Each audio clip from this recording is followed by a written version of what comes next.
Well, welcome everybody. It is an absolute pleasure to be here at the 85th ADA Scientific Sessions. That is 2025. For those of you who don't get a chance to listen to this until perhaps 2036, it'll still be relevant. I'm Dr. Neil Skolnick, Professor of Family and Community Medicine at the Sidney Kimmel Medical College of Thomas Jefferson University, and I am also the host of Diabetes Core Update, which is our clinician-facing, primary care and endocrine-facing podcast, as well, one of them.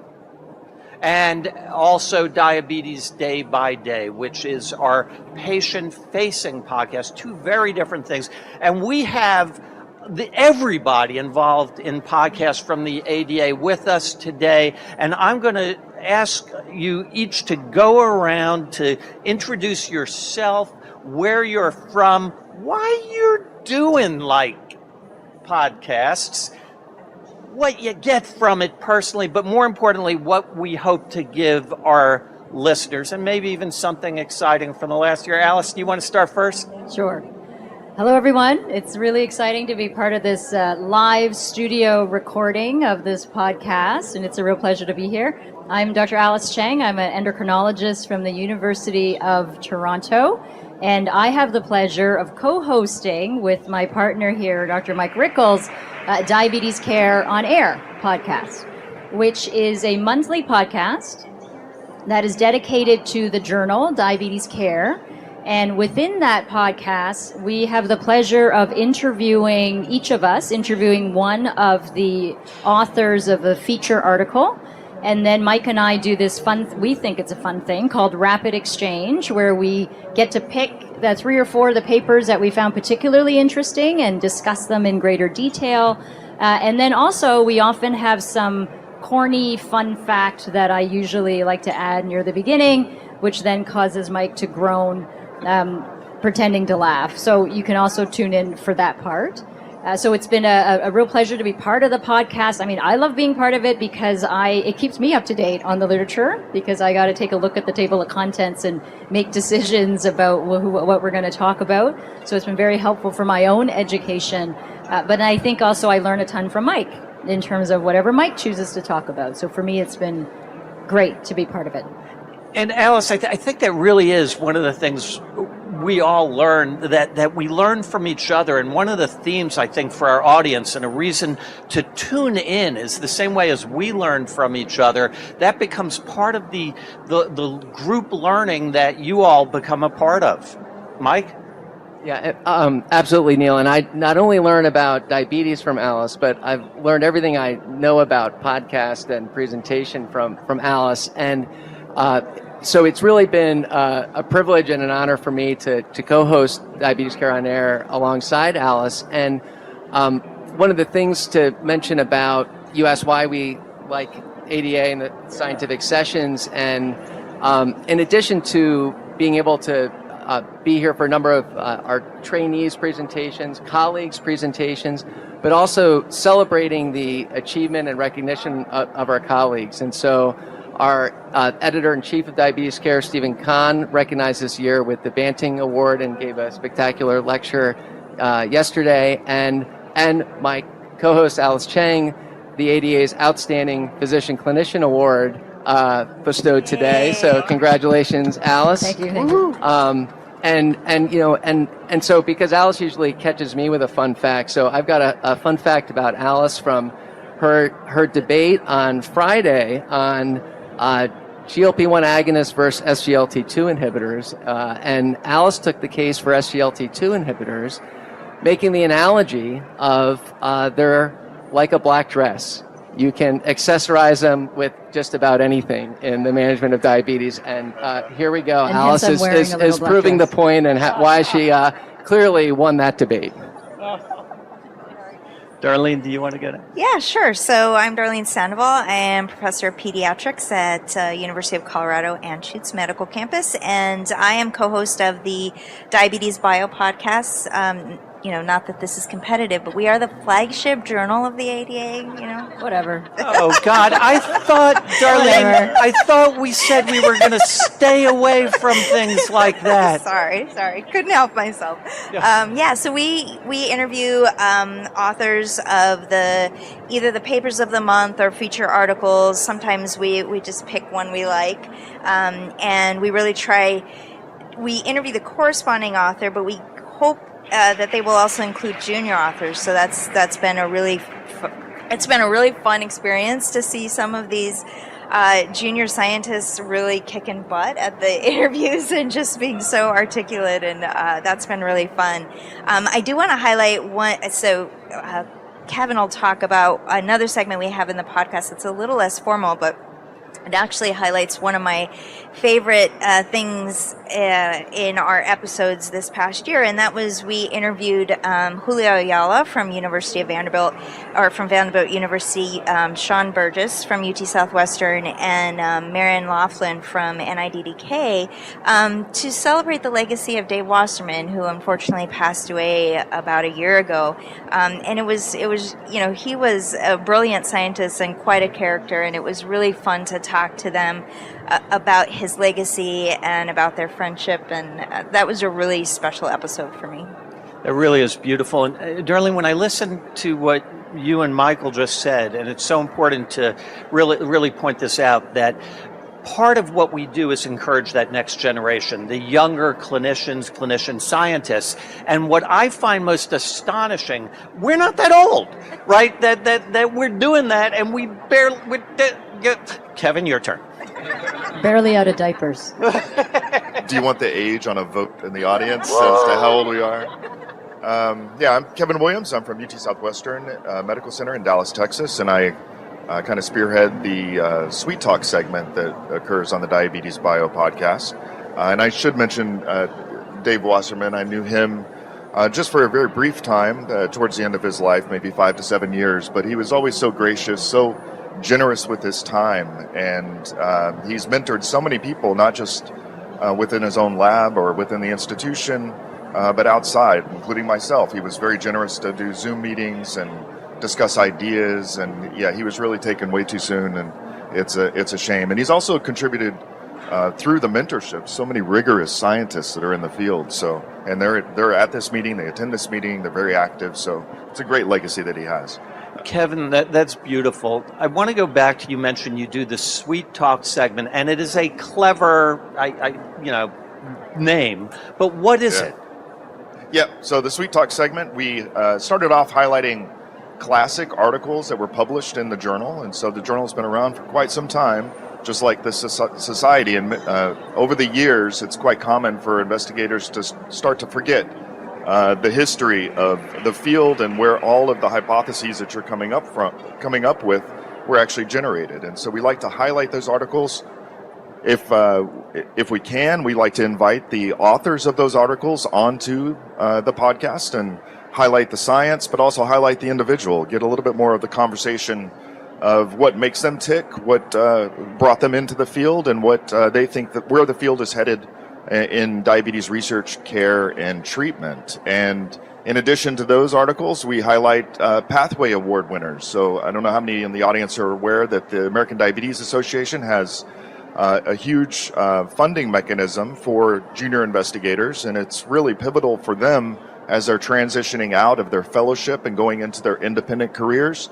It helps to stabilize them and promote their science. I believe that funding mechanism is about 5 to 7 years, so it's really a critical time in their development. And that mechanism, I believe, has been in place since about 2014 or so. And so since it's 5 or 7 years of funding, we're now getting to the point where some of those investigators have matriculated out of that, and we're interested to find out, okay, what was the success of the program? What did the American Diabetes Association fund? Where is that research now? Is it currently ongoing with additional ADA support or some other mechanism? But trying to see that progress. So, and more recently, we've been trying to do more of a living history of the society, as well as other investigators that are in diabetes research. So we've been highlighting, it's already been mentioned, Stephen Kahn, the Banting Award winner this year. We've had him on the program, I believe it was the last month's episode. We also had Shingo Kajimura, the current Outstanding Scientific Achievement Award winner. We had Barbara Kahn, which she was the recipient of the Albert Reynolds Award this year. We've had previous award winners for both the Outstanding Scientific Achievement Award and the Banting Award, including Philip Scher, Joel Elmquist. We've had some investigators that have been more in science communication, like Giles Yeo from the UK, really sharing insights into how you can research in diabetes, how you can research in obesity research, but also communication, which is really important in this time to try and get accurate information out of what's going on in scientific research. So it's been a real joy to run that. It sounds like, and Kevin, I think I could guess, but can you also answer, and then Darlene, what you love about being here at Sci Sessions? Yeah, I would like to echo a little bit what Mike Rickles said. You know, there's definitely everyone needs to celebrate wins, and we talked about this on the podcast of celebrating a variety, whether it's in personal life or professional life. And we talk about in my lab as a basic science preclinical lab, trying to celebrate completions of projects, publishing, funding. But looking around this meeting, you can just see that it's a huge celebration. You can go to the oral sessions, and you're celebrating multiple projects potentially being presented over many years and the progress of that lab or the individual. You go to the poster sessions, and you're able to celebrate more commonly people that are just starting their careers in diabetes research, and you can really encourage them for long-term development and trying to progress in the research, care, and treatment of diabetes. But then also looking around the vendor hall, I mean, look at all of the medications and all of the treatments and therapies that have really come from the research that's been funded by the American Diabetes Association. It's been researched and presented here at this meeting in those oral sessions and the posters. It's just a huge celebration, and it's really nice to keep up to date with all of that information. It really is. Darlene, I want to make sure I give you a chance to Yeah. say what you love about the Sci. Yeah, so yesterday I gave a talk in a session, and the lady that spoke before me said it was her first ADA. And so when I got up there, I said, well, I've been coming to ADA since graduate school, and we don't need to guess on how many ADAs I've attended. So I really, I came for the science and I stayed for the networking. So last night I got to have dinner with somebody that I did a postdoctoral fellowship with that I haven't seen in years. Wow. And it's just really cool to be able to connect with people in addition to talking about science.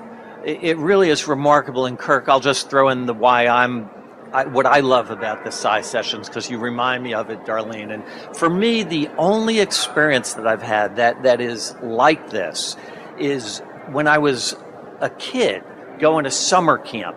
And, you create these relationships with people because you just have the chance to hang out with them, talk with them, learn about them, and just become close.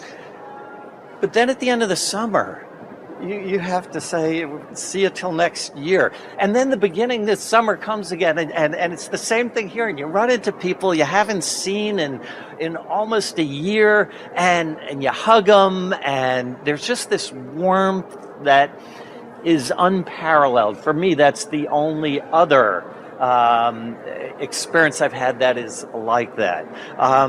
Kevin, you have a thought, and then Kirk, I know you have things to say. Yeah, and part of the joy of doing this podcast, as you mentioned it once a year coming to this meeting, but we get to kind of continue that celebration throughout the year and be able to highlight articles that are coming out in the journal, highlight different research projects and award winners in different aspects of the society on a monthly basis to keep that fresh and then return the next year. Really good point. Kirk? All right, so I'm Kirk Hobegger, and I'm from the University of Alabama at Birmingham. I'm part of the DiabetesBio trio, and there's not much left to say anymore, is there? Oh, gosh. I mean, you guys have no. So what I Last but not least, what I really enjoy about our podcast is that one, it forces me to expand into the greater realm of diabetes and not be so focused on our own interests. So we get to interview people that I just wouldn't run into, right? And I'm exposed to their type of diabetes research, which I probably wouldn't delve into, right? And so I really enjoy that. We've had some great insight into mentoring that I've tried to file away in the back of my brain and hopefully use to my advantage. And I think that the ADA scientific sessions, right, encompasses a lot of those themes too, right? So it's great science, but it's really a chance to meet those friends and colleagues and then create new networks. And so this is a great opportunity, and I don't miss it. That's wonderful. Alice, I saw you putting your microphone up like that. Were you just wanting to test if it works, or did you have something to say? Well, you didn't ask me why I come to Sci Sessions. Oh, I'm so sorry. One second. Wait. Alice? Why do you come to Sci Sessions? And don't say, funny you should ask. Well, Neil, it's funny you should ask. Everything you all said, but I'm going to add one more, which is karaoke night. Oh, God. We're not doing that now, are we? No, but I mean, that's an example of some of the fun that I think happens, right, at the Sci Sessions. Yes, well, we'll get to the science in a little bit, but it's the seeing people you haven't seen forever, and then there's usually at least one epic evening where things happen, and it's great fun, and pictures are taken and never shared, and that kind of stuff. So I got a few of those pictures, Alice. Yeah, you apparently did. Yeah, I think those are filed away for a special moment.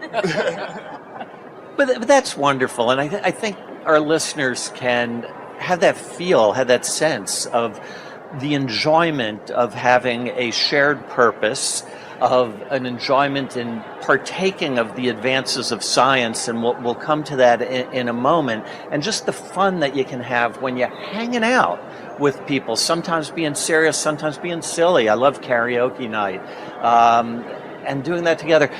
Kirk, something that you said really strikes me, and that's when we can learn from people outside of our usual environment. And I think that is one of the advantages of all of our podcasts for our listeners, that all of our listeners come from different places. Some are clinicians, some are scientists, some are in rural areas, some are in big cities at academic centers. And when you can partake a bit of the fun, as you said, the silly way, Alice, you come up with something at the beginning of each one, but also share in the knowledge from so many different people, we all grow. And speaking of that growth, let's now go each in turn and share something that a session we went to, an idea we learned while here at the Sci Sessions this week, so that as a part of our growth, we share that with our listeners. Alice, do you want to go first? So I was sitting here, and I've got two in my head. Am I allowed to? Okay, as long as you don't take mine. See, I'm looking at the studio audience. I think they're maybe agreeing. Take two. Okay. So the first one would be a session from this morning, and it was looking at bimagrumab, which I've learned how to pronounce, bimagrumab plus semaglutide. So this is a combination of a therapy that could potentially help build muscle, along with a GLP-1 receptor agonist we're very familiar with. So these were phase 2 data, about 500 some odd individuals, and they were all living with obesity, but not with diabetes. And what they were able to demonstrate, and I'll summarize, with the highest doses of the combination was nearly about 22% body weight loss. But what was impressive was that 93% of that was fat mass loss and only 7% lean mass, which is very different than any other modality for weight loss that we have. Now, these are very early data. Of course, there are potential side effects. There's a lot to figure out, but oh my gosh, that's exciting. I have to admit that was actually one of my most exciting sessions to go to, because what we've talked about so often on all of our podcasts, I'm sure, is this Achilles heel of the current weight loss therapies, that people do lose muscle mass, and it is potentially a game changer. You said there were two, though. But it's about insulin. I don't know, was yours about insulin? I'll come up with something. Okay. And I actually see Dr. Rich Bergenstahl in the back there, so I think it's appropriate that I mention this. So this is, it was from the QUINT studies. And the QUINT studies is a study of once-weekly basal insulin, specifically insulin efsitora. And I think it was QUINT 1 that really I thought was novel and innovative, and it was a different way of dosing insulin in those living with type 2 diabetes who are naive to insulin in fixed dosing. So there was fixed dosing, 100 units, then it was 150 units 4 weeks later, then it was 250 units, and then 400 units, only if you needed to go up. And very different than how we've always done insulin therapy, and it was as effective as the usual way. And the hypoglycemia was actually a little bit less. Well, I should say not that. It was similar to the comparator, and in some cases looked like maybe a little bit less. So it was just, it made me think. It made me go, huh. What I loved about that one was the simplicity that as a primary care doc, given the very high doses of insulin to start out with once weekly insulin, it can make you a little bit scared, and this makes it easy and algorithmic in a way that even someone like me can understand and do. Do you want to invite Richard up here for a second? Richard, just come say hi. Richard he's still got his mouth full almost. Okay, we no, give a big round of applause for Dr. Richard Birkenstall. And again, this is, come on up and maybe say a word or two, because we were saying earlier that one of the wonders of being here at Sci Sessions is both seeing friends, seeing mentors, and seeing scientists like yourself and learning from each other. Yeah, well, thank you. Some of my favorite friends are here. I thought I'll stop by, but that's what I love about the sessions, is bumping into people, and I'm so glad to have that feeling of, oh gosh, it was crowded, and I bumped into people, and I couldn't get in that room, and some people complain I couldn't get in the room. To me, that's a good feeling, like, wow, there's so much interest. So anyway, and then, we didn't see that the last few years when things were, now it's sort of like it's back. It's feeling really good, yeah. Thank you so much for coming and joining us. Thank you, Rich. Thanks, Rich. All right, Michael, you're on. All right, so I'm going to take the liberty from Alice to stretch the ask, and instead of one session, I'm going to call out a series of sessions that Holger Russ from University of Florida on the planning committee developed in the beta cell replacement therapies. And so, not wanting to talk about the area that I'm interested in, but this being the area I'm interested in, that's right where I spent most of the meeting. And what Holger did was this bench-to-bedside approach in a number of sessions. And so I'm going to call out just 3 of the final bedside results, because these were 3 first-in-human studies, small numbers, so not the hundreds of patients, but in mechanistic proof of concept of where the future may be with cell replacement therapies for diabetes. And in the first on Friday ended with Hengqi Deng from Peking University in China, who's developed a chemical reprogramming method of generating inducible pluripotent stem cells that can then be differentiated into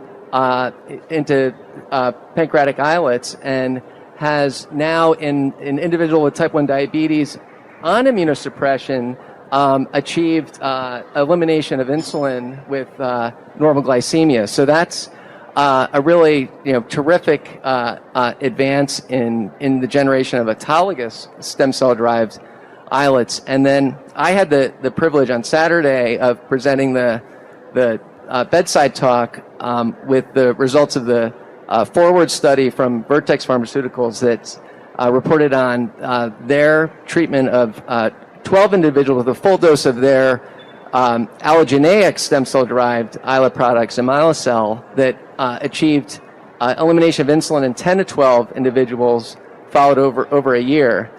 That is just so amazing. It's like living in future world. That one was covered, I believe, in the New York Times. Is that right?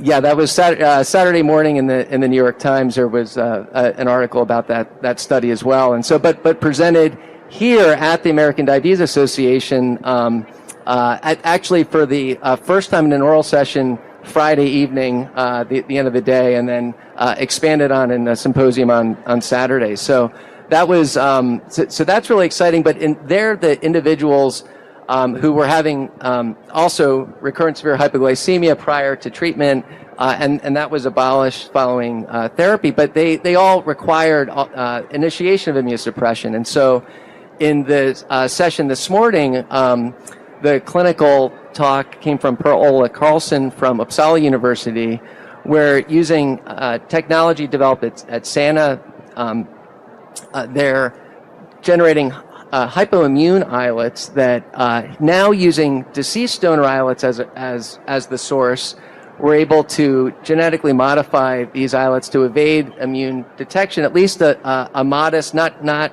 therapeutic dose, but could generate that in someone not receiving immunosuppression with placement of these islets in the muscle, they could detect them surviving for up to 6 months.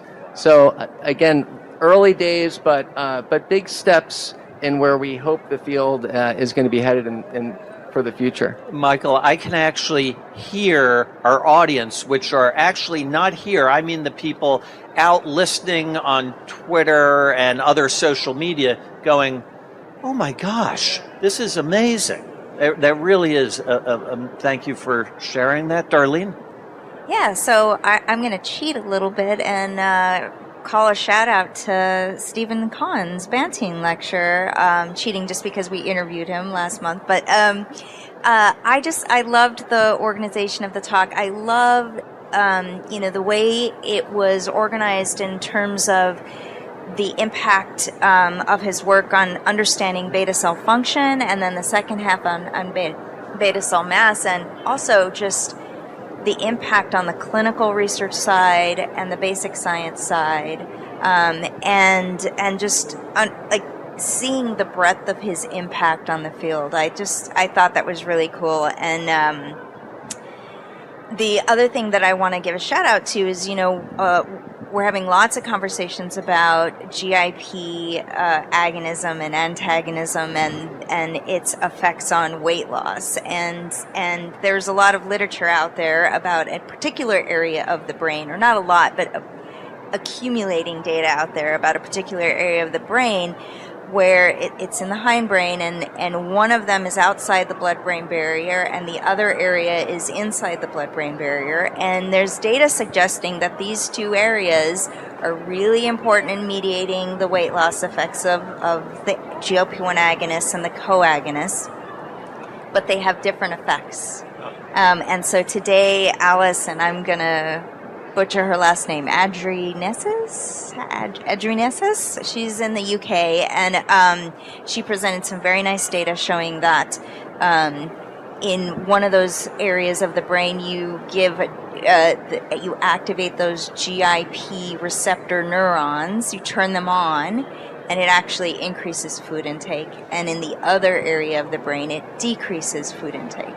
So if that's true, it kind of maybe speaks to some of these differences that we're seeing in terms of weight loss with both agonism and antagonism of the GIP receptors. So it's pretty cool. That is fascinating, and that elucidating those underlying mechanisms, of course, eventually becomes so critically important clinically. Yeah, and hopefully getting those understandings can also help alleviate some of the side effects we see from the drugs as well. Yeah, great points. Kevin? Yeah, so I'm kind of building on the foundation that Darlene just set there, and that a lot of my research interest is in how the brain is regulating peripheral metabolism, how it's regulating food intake and body weight regulation. And when you hear about a meeting such as the American Diabetes Association, there's probably many of y'all here know that those areas are covered, but the ones that are listening online that might not attend the meeting on a regular basis might be unaware that those topics are covered here. And the session that Darlene had kind of touched upon was on central regulation or central signaling factors that could be sensed in the brain, and what that might mean for metabolism. It could be regulating feeding behavior, body weight regulation, and also blood glucose control. And the session had multiple speakers. Started off with Quin-Shen Tong, Dennis Adezoy, Gina Leininger, and then it had Alice Andreessen. was the final speaker. And so if you want to check that session out, I would recommend it. But they were using very fancy tools in order to dissect areas of the brain, not just limited to the hindbrain that Alice had focused on, but other areas, including hypothalamus and areas outside of the hypothalamus, to see what they were doing in regulating motivated feeding behavior, homeostatic feeding behavior, what it means for diet-induced obesity. All of these studies were preclinical because of the tools that they were using and trying to make correlations to potential therapies and treatments that could be translatably relevant to humans. And another session related to how the brain is regulating metabolism is also focusing on cell types that are less appreciated or less talked about, and these are the non-neuronal cell types in the architecture of the brain. Some of these are considered to be support cell populations for neurons, but they're being shown to have a more active role in the regulation of metabolism, not just functioning totally as support, but they could be involved in the development of the brain. It could be involved in the maintenance of the brain, plasticity, all through life, and it can change in response to diet situations. And so it's really nice to see that the American Diabetes Association annual meeting is also focusing attention on how the brain is regulating these various aspects of metabolism, and potentially how these therapeutics, which as Darlene mentioned, there's a huge interest in these incretins, monoincretins, dual incretins, triincretins, tertiary, what is it? Tertiary, is that 4? What is 4? Getting up to as many as you can. Quad, yeah. But and while these are very effective in patients, we know very little about how the mechanism of action is for these compounds, and it's a really hot area of investigation, trying to pinpoint these different areas in the brain that are beneficial, and potentially there could be some areas that would be counter-regulating those beneficial effects, maybe gating the response of these different compounds. And so it's really fascinating, and it's nice to see that emphasis here at the American Diabetes Association. There really is, and I have to apologize ahead of time for saying this, but when you talked about triincretins, it just sounded like an ad. Triincretins. I'm not being paid, so.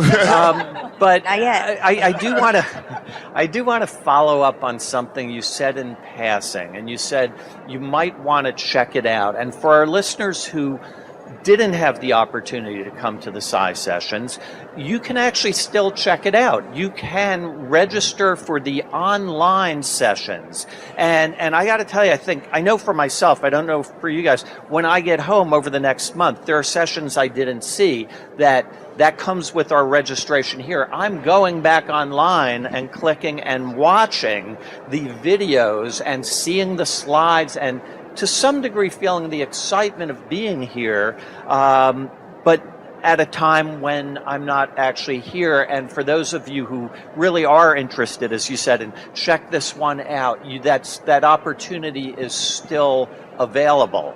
Kirk? Yeah, so I think that I'd like to highlight the Diabetes Journal's symposium, right? And I found it really interesting. There was a collection of talks addressing quality over quantity in weight loss, right? So we have these beautiful drugs now that induce really profound weight loss, and they've been game changers. But as was mentioned by Alice, there's the problem with lean mass loss that accompanies this, and so that was a topic of discussion that ran throughout the whole symposium, and. Speaking about bimagrumab, there was a specific talk by Paul Tichenor looking at the preclinical mechanistic effects of activin A modulators. I did see Paul just sitting over there. Is he left now? Okay, he's left. Yep. So I'll also highlight one additional talk, and there was a great talk by a friend and colleague, Ron Banerjee, at Johns Hopkins, and he uses pregnancy in mice to study islet and specifically beta cell plasticity, right? So we know about the expansion of the beta cell during pregnancy, and then those beta cells have to be contracted again. And he's identified a role for some of these early response genes in that expansion and contraction. So that was a really cool study that is nice to see his follow-up work. Kirk, I'm impressed, and then Darlene, I see you have something to say, but I'm just impressed listening as you as we're all pulling our information from different areas of knowledge, it goes back to what you said in the beginning, how much we learn from each other and these disparate sources. Darlene? Oh, I was just going to say that nobody highlighted my talk, so whatever. Thanks. But, But Neil hasn't gone yet. Maybe. one of the best talks that There's still hope. you know, we're almost out of time, so I'm going to make Did you not give him the $20? I'm going to make my comments short, and I'm going to actually say that for the talk that I'm going to choose actually goes to the theme that it's not always what we've done that brings the most joy, but it's the anticipation of the event that is sometimes the most exciting part of any event, and then the event itself, of course. So later today is the Catalyst trial being, the results of which will be given. Last year we saw the first part of the Catalyst trial that looked at the question of people with uncontrolled diabetes, and go to the article itself, which was published in Diabetes Care just a few months ago, to see the details of how they defined uncontrolled diabetes. But the point being, in people with uncontrolled diabetes, fully 24% of them were shown to have hypercortisolism as defined by a cortisol level, I think it was greater than 1.8 in a dexamethasone suppression test, suppression the night before with 1 milligram of dexamethasone. That is a game changer, but we don't want to integrate something into practice until we know that it makes a difference for people. And that's part 2 of the Catalyst trial later this afternoon, looking at, and we've seen the top line results reported, but I'm not going to tell you what they are, because I'm going to suggest you need to look up the trial, which I imagine will be published today. Certainly it's going to be presented today, because it is often the anticipation, which is what so much of this Sci sessions is about. It's the excitement before we get here. It's when we get here, the excitement about the information coming out, as everyone went over the epiphanies that we have when the information comes out. The other thing that I'm going to mention before we close is that our podcasts are a really wonderful, easy way to get information. And Alice, in your talk that Mike mentioned on SGLT2s, you quoted someone. And I actually was so struck by this quote that I wrote it down. And the person you quoted was your dad. And your dad said, and I try to do my best to write it down while you were talking, the easy way is not always the best way, but when it is the best way, you'd be a fool not to take it. And I think that says perfectly the reason why we love podcasts. It is a great and easy way to get information. I want to thank everybody for listening. I want to thank our guests who attended today for attending, and our panel for everyone's insights. Feel free to clap. Thanks, Neil.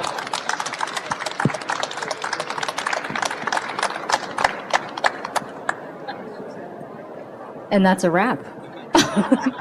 Thanks for coming, everyone. Really appreciate it.